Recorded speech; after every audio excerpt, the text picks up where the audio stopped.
All right, hello, everyone, it's silverkyle, and today we're going to be taking a look at the Story of Seasons, A Wonderful Life Premium Edition, and I got it for the Nintendo Switch here. It does also come out for PlayStation 5 and the Xbox Series, which is surprising. It's really weird to think of a Story of Seasons / Harvest Moon game on the Xbox, but Microsoft, I guess, is doing, well, I don't think it's necessarily Microsoft. It's probably Marvelous saying, hey, let's make some more money, offer this on all consoles, which I do quite enjoy.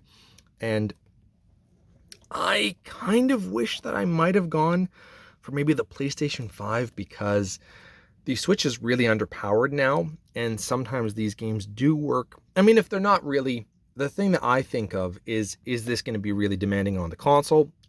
Story of Season games aren't, but sometimes they still run smoother on other consoles. So just something to bear in mind. I'll test it out and see how it goes, but I am very much looking forward to this. So this limited edition does include this little goat here, and then we also get the game itself and a 14 by 24 inch full color fabric wall hanging, which does look kind of nice. One player. I have not played too much of this one. This is so this came out originally on the GameCube, and they eventually did port it over to the PlayStation 2 as well. What was interesting as well was that for the GameCube, they had A Wonderful Life and Another Wonderful Life. Another Wonderful Life was the female version. So if you want to play as a female character, you would get Another Wonderful Life, which came out like maybe a year or two after the original, something like that.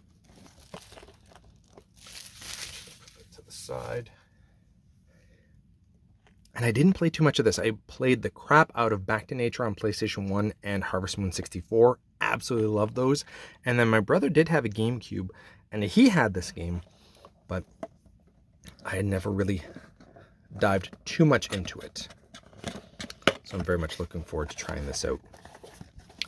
What I also like about this one is that they had done the Story of Seasons Friends of Mineral Town and really changed up the look of the game, which I kind of enjoy, but the music was so much better, and I feel that the character models for when they were talking looked a lot better in the original PlayStation 1 version. I just loved that art style of the cartoon drawing of them when they were talking. Not necessarily the sprites exactly, but the picture. So I kind of do miss that. And also the music was a lot better on the PlayStation 1, I find. When you're weave your own generation spanning a tale in Forgotten Valley. Now the other thing too here is that your character does grow older in here, which is wild. Like, you can have a kid and they don't just stay young like that. They eventually grow up and you grow older as well, from what I gather. I've never played it to that extent, but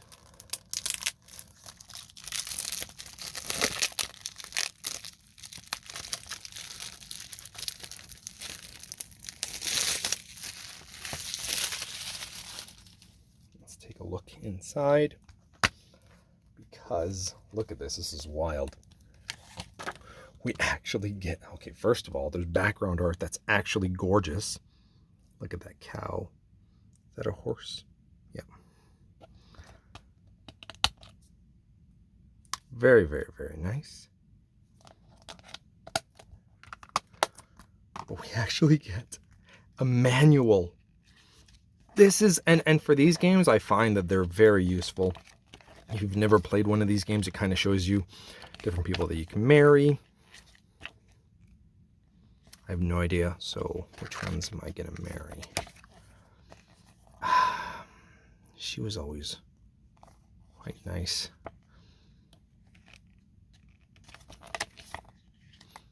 Maybe Molly, we'll see. They kind of give you all the tools. I wonder if they put in when everything is in season and how much they're worth. That was my favorite part of, okay, they kind of give you where everything is. That's quite useful. But I want the different seasons and for what crops are coming out, if they're renewable or not. That's what I liked about the PlayStation 1 manual. That was so beat up because my brother and I just used it all the time.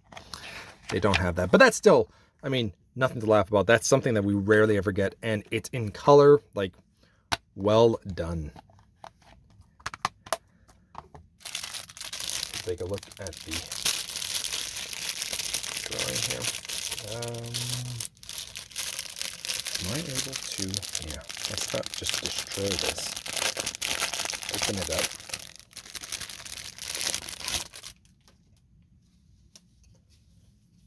That's kind of nice.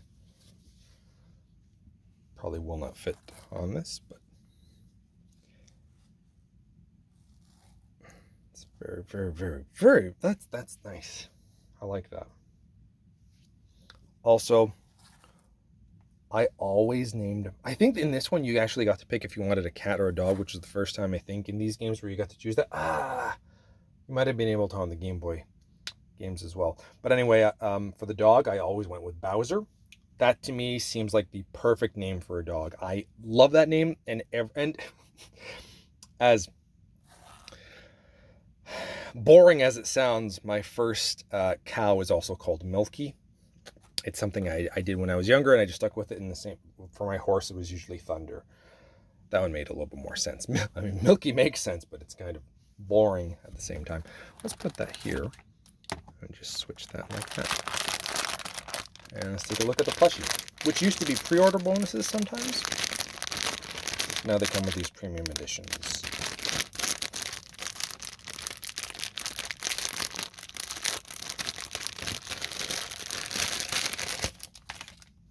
And there you have it, a goat. Kind of cute. Obviously the cow plushies are probably the best. If you can get a dog one too, those are really nice. But very nice to have. And there you have it. There is Story of Seasons, A Wonderful Life on the Nintendo Switch. So thank you all for watching. You have been bearded in. Beardage.